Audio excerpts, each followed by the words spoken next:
Si la série te plaît, n'hésite pas à mettre un pouce bleu et à t'abonner en fin de vidéo.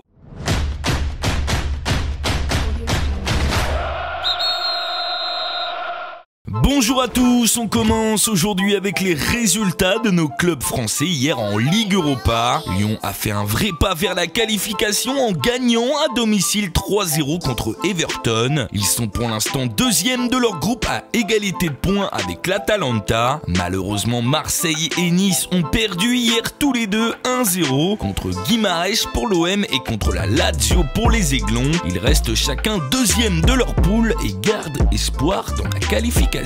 Ce soir, c'est le retour de la Ligue 1 avec une affiche pour débuter le week-end entre Rennes et Bordeaux. Rennes, qui vient d'enchaîner 2 victoires, reçoit donc les Girondins qui restent eux sur 4 matchs sans victoire. Une affiche qu'on vivra bien sûr en live dans le Clubhouse. Le lien est dans la description. A noter que cette 12e journée de Ligue 1 sera conclue dimanche par le derby entre Saint-Etienne et Lyon qui s'annonce bouillant au chaudron. Cette affiche aussi, on la fera en live. Pendant ce temps-là, Evra, voilà, il sera jugé par l'UEFA le 10 novembre et risque un licenciement pour faute grave par son club. Sur une note plus positive, Dembélé a rechaussé les crampons avec le FC Barcelone après sa blessure à la cuisse. Nainggolan a été de nouveau sélectionné par Roberto Martinez pour les prochains matchs de la Belgique alors que le Classico, notez-le bien, se jouera le 23 décembre mais à 13h, un horaire inhabituel, affiche qu'on fera aussi en live, impossible à manquer. Le point mercato avec les infos de la journée sur le marché des transferts. Le Bayern s'intéresserait dans les derniers jours à 2 joueurs, d'abord Edin Dzeko, le buteur de la Roma, mais aussi et surtout à Julian Draxler, le milieu de terrain du Paris Saint-Germain. Le PSG pense toujours à renforcer son milieu de terrain et pense à relancer Seri, ou encore d'aller chercher Jorginho, talentueux milieu de terrain de Naples. Pour finir, selon Mondo Deportivo, le Real serait rentré dans la course pour recruter Coutinho, alors que la bataille actuelle se jouait entre Paris et le FC Barcelone.